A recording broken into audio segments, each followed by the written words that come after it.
Now recognize Senator Kennedy, the senator I've been so anxious to hear from. We'll see if I was right. Thank you, Mr. Chairman. Thank you, Mr. Secretary, for being here today. Mr. Secretary, I think I'm like most Americans. I agree with some of the things that you and the White House have done on tariffs, disagree with others.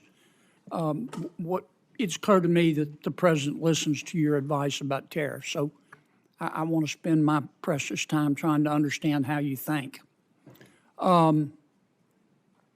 If Vietnam, for example, came to you tomorrow and said, okay, Mr. Secretary, you win. We're going to remove all tariffs and all trade barriers. Would the United States please do the same? Would you accept that deal? Absolutely not. Okay. Absolutely not. That would be the silliest thing we could do. Why is that? Vietnam has a $125 billion exports to us and imports from us $12.5 million. And you're thinking, Vietnam exports $125 billion? I'm aware of the figures, but tell me where do they get it from? They buy $90 billion from China, then they mark it up and send it to us. So they're just a pathway of China to us. You wouldn't accept that deal? No, it's a terrible deal. We're the one with money. We're the one with the store. Of course they want us to take down. What's the purpose of reciprocity then? Is reciprocity not one of your goals? Are you telling the President that we shouldn't seek reciprocity? If that's what you're telling him, why are you trying to do these trade deals?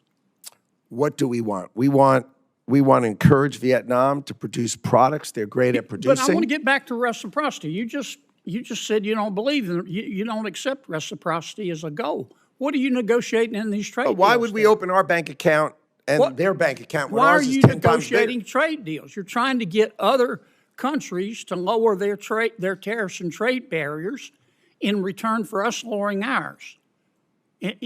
That's true for the things that they'll take from us. That's called reciprocity. Of course.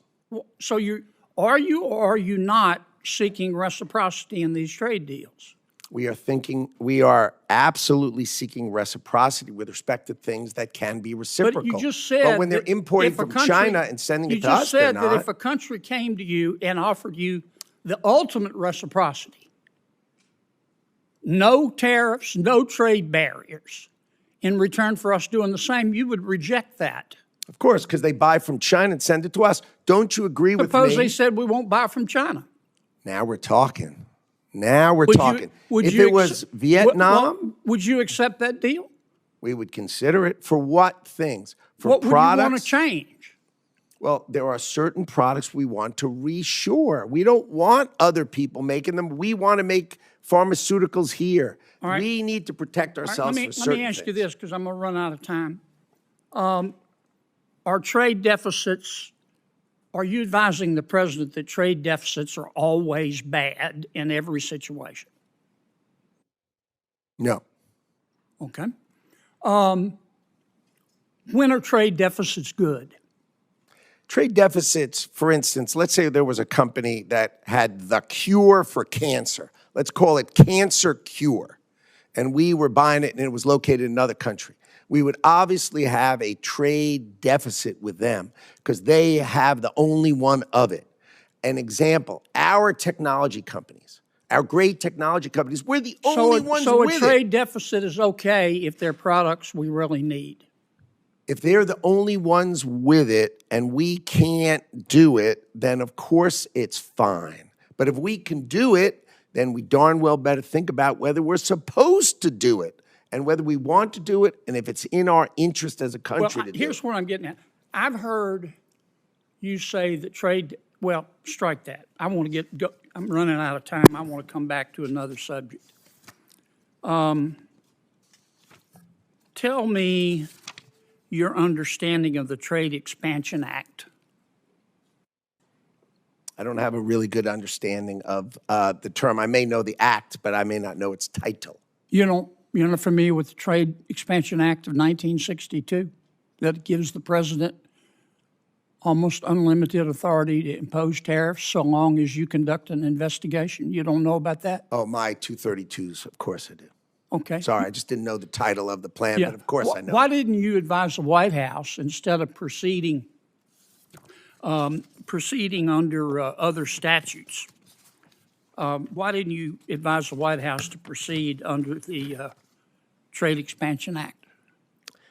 The president chose IEPA because he could do it swiftly and he could do it sweeping in order to address the underlying problems that had created the $1.2 trillion trade deficit that was haunting the United States of America. Have you read the opinion in VOS selections, VUS? I have. What role does the major questions doctrine play in that decision? I am not a lawyer, so I can't speak to it with that kind of precision. That's a litigation that's under current investigation. Are you familiar with the major questions doctrine? Not offhand, but I did, of course, read the decision. Well, about 3/4 of the opinion is on the major questions doctrine.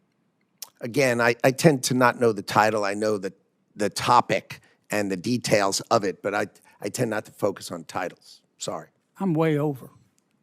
Thank you for your indulgence, Mr. Chairman. Senator Kennedy, thank you. Senator Shaheen.